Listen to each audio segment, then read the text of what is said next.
உங்களுக்கு அதிகமான உடல் சோர்வு இருக்கா, படபடப்பு இருக்கா, தலை சுற்றல் இருக்கா, உங்களுக்கு இரத்த சோகை இருக்கலாம்.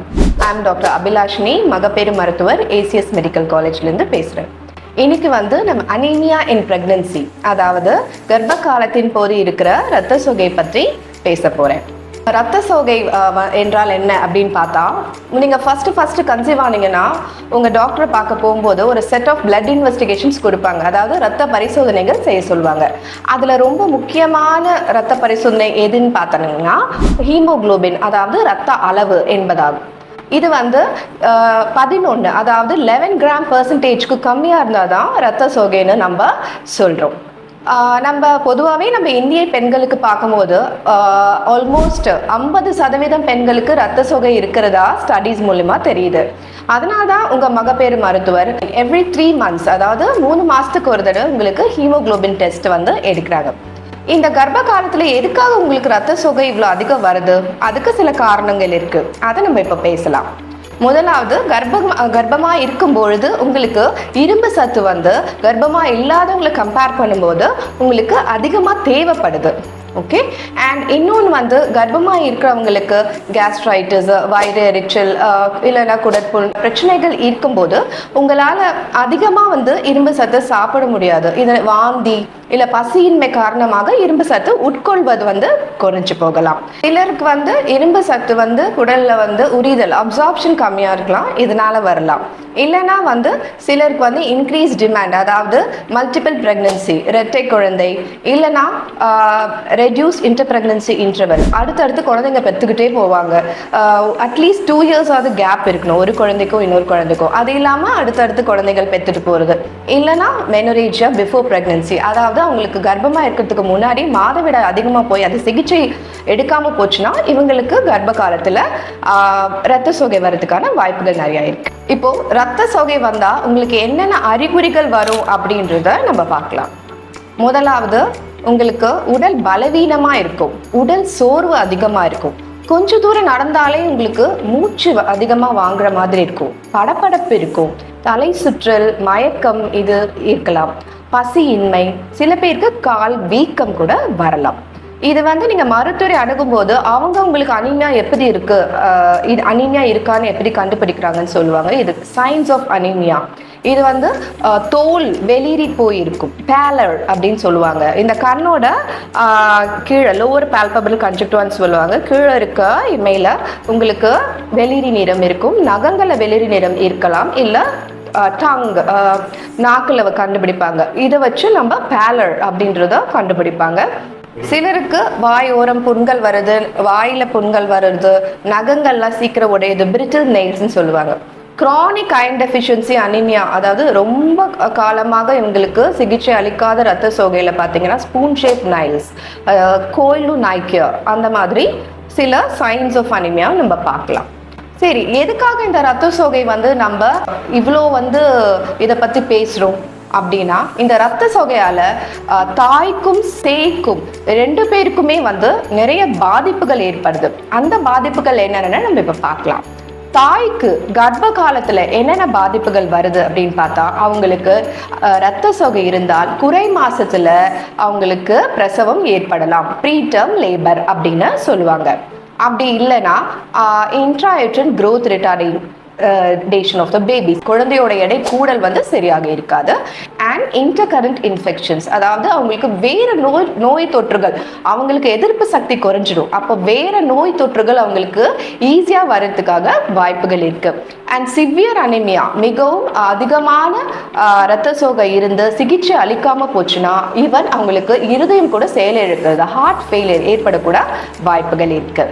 இப்போ பிரசவத்தின் போது அந்த தாய்க்கு என்னென்ன பிரச்சனைகள் வரலாம் அப்படின்னு பார்த்தீங்கன்னா, PPH அப்படின்னு சொல்லுவாங்க, போஸ்ட்மார்ட்டம் ஹெமரேஜ். பிறந்தவுடன் அந்த யூட்ரஸ், அந்த கர்ப்பப்பை சுருங்கும், இதனால ப்ளீடிங் கண்ட்ரோல் ஆகும். இவங்களுக்கு அது சரியா ஆகாததுனால இவங்களுக்கு ரத்த போக்கு அதிகமாக போகிறது. ஸோ இதை தான் PPHன்னு சொல்றாங்க.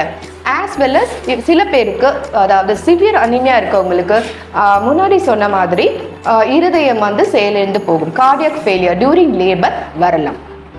அதுக்கப்புறம் போஸ்ட் நேட்டலி, அதாவது டெலிவரிக்கு அப்புறமாக ஃபர்ஸ்ட் 6 வீக்ஸ் வந்து பியூபெரியம் அப்படின்னு நாங்கள் சொல்லுவோம்.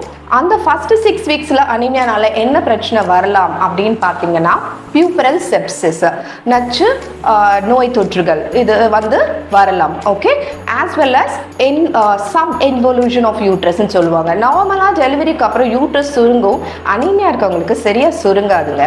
As well as lactation failure, அதாவது தாய்ப்பால் சுரக்கிறது வந்து குறையும், சில பேருக்கு இல்லாமல் கூட போகலாம், இது நடக்கலாம். அண்ட் புவர் வூண்ட் ஹீலிங், அதாவது இவங்களுக்கு நார்மல் டெலிவரி எபிசியோட்டமின்னு சொல்லிட்டு கீழே வந்து கட் பண்ணி பேபி எடுப்பாங்க, இல்லைனா எல்எஸ்சிஎஸ் பண்ணி எடுப்பாங்க. இந்த வூண்ட், இந்த காயங்கள்லாம் வந்து ஆறுறது வந்து டிலே ஆகுங்க இந்த ரத்த சோகை இருந்தால். சரி, இப்போ தாய்க்கு என்னென்ன பிரச்சனை வருதுன்னு பார்த்தோம். அதான் குழந்தைக்கு அனீமியா ரத்த சோகைனால என்னென்ன பிரச்சனை இருக்குன்னு பார்ப்போமா. குழந்தை குறை மாசத்துல குறைக்க வாய்ப்பு இருக்குன்னு சொன்னேன் இல்லையா. அப்போ ப்ரீ மெச்சூரிட்டிக்கான காம்ப்ளிகேஷன்ஸ், இந்த குழந்தை வந்து குறை மாச குழந்தைக்கான எல்லா காம்ப்ளிகேஷன்ஸும் இந்த குழந்தைங்களுக்கு இருக்குங்க. IUGR, அதாவது இன்ட்ராயூட்ரன் growth retarded பேபிஸ், அதாவது எடை குறைவாக இருக்கும், இவங்களுக்கு மூளையோட வளர்ச்சி கூட குறையலாம். As well as developmental disabilities, அதாவது கற்றல் குறைபாடுகள் லேர்னிங் டிசபிலிட்டிஸ் கூட இருக்கலாம். அண்ட் கடைசியாக இவங்க தாய் மாதிரி இந்த குழந்தைங்களுக்கும் இவங்களுக்கும் ரத்த சோகை, அதாவது அனீமியா இன்ஃபான்சி வரதுக்கு வாய்ப்புகள் இருக்கு. இதெல்லாம் தான் தாய்க்கும் சேய்க்கும் என்னென்ன பாதிப்புகள் ரத்த சோகை அப்படின்றத நம்ம இப்போ பார்த்தோம். சரி, இந்த ரத்த சோகையை நம்ம எப்படி தவிர்க்கலாம் அப்படின்னு பார்த்தா அயன் ரிச் ஃபுட்ஸ் அப்படின்னு இருக்கு, அதெல்லாம் பற்றி இப்போ நான் சொல்கிறேன். நீங்கள் சைவம் மட்டும்தான் சாப்பிட்றதா இருந்தால் என்னென்ன சாப்பிடலாம்? பச்சை கீரை, காய்கறிகள், எஸ்பெஷலி முருங்கைக்கீரை, இதெல்லாம் அயன் சத்து நிறையவே இருக்குங்க. ஆஸ் வெல் அஸ் டேட்ஸ், பேரிச்சம்பழம், அதுக்கப்புறம் ஃபிக் அத்திப்பழம், அதுக்கப்புறம் பீட்ரூட், அதுக்கப்புறம் மாதுளை பழம், அதுக்கப்புறம் ஸ்ப்ரவுட்ஸ் மூளை கட்டின பயிர்கள், காஞ்ச திராட்சை ட்ரை ஃப்ரூட்ஸ்ன்னு சொல்லுவாங்க இல்லையா, காஞ்ச திராட்சை, முந்திரி, பாதாம், இதில் எல்லாத்துலேயுமே உங்களுக்கு வந்து அயன் சத்து வந்து அதிகமாக இருக்குது. நீங்கள் அசைவம் சாப்பிட்றதா இருந்தால் ரொம்பவே நல்லதுங்க. ஏன்னா அசைவ உணவுகளில் வந்து அயன் வந்து அப்சார்ப்ஷன் உரிதல் அதிகமாக இருக்கும் சைவ உணவை வந்து கம்பேர் பண்ணும்போது.